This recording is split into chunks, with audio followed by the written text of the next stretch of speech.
Ötən günlərdə növbəti yeniyetmə faciəsini yaşadı. 16 yaşlı Nurcan yerləşdirildiyi sığınacaqda 4-cü mərtəbədən yıxılaraq dünyasını dəyişdi. Hələ körpə olanda anasını itirən Nurcana heç kəs sahib çıxmadı. Xalası, qohumları və atası bu körpə fidana qol qanad gəlmək əvəzinə onu taleyin və dövlətin ümidinə buraxdılar. Sığınacaqda yaşayan Nurcan doğma Şəmkirə getmək istəyirdi. O ümid edirdi ki, ya xalası, ya da atası onu qəbul edəcək. Amma bu baş vermədi.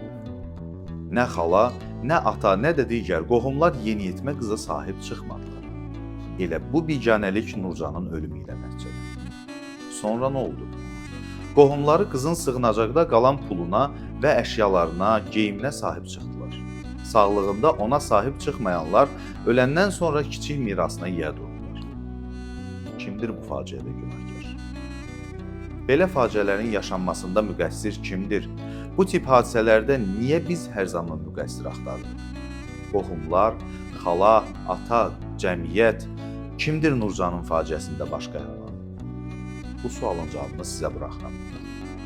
Görəsən Nurcanın atası illərlə uşaq sahibi olmaq üçün pirlərdə dizin-dizin sürünənləri, illərlə həkim və klinikalarda ömür keçirənləri görüb? Bir atanın canından, qanından gələn övladından imtina etməsi üçün hansı səbəb ola bilər? Dünyanın bütün alimləri, həkimləri, hakimləri, vəkilləri, söz xiridarları yığışsa da, övladdan imtina edən atanı müdafiə edəcək bir cümlə belə qura bilməzlər.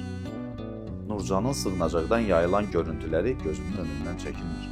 Pozitiv, şən, mahnı oxumağı sevən bir yeniyetmənin gözünün dərinliyindəki nisgil, kədər, peşmanlıq. Bəlkə də Nurcan özünü şən göstərir, kədərini, dərdini gizlətməyə çalışır.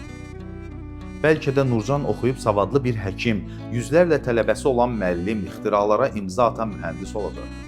Bəlkələr çoxdur. Amma ortada bir həqiqət var. Bir fidanın ömrü, arzuları, istəkləri valideyn və qohum etinasızlığından yarıda kəsildi. Deyirlər ki, insan dünyanın əşrəfidir. Amma təbiətdə övladından vaz keçən də, yeganə canlı da insandır. Nurcanlardan imtina etdikcə, pöhrə fidanların ömrünü yarıda kəsdikcə, insan heç vaxt dünyanın əşrəfi ola bilməz.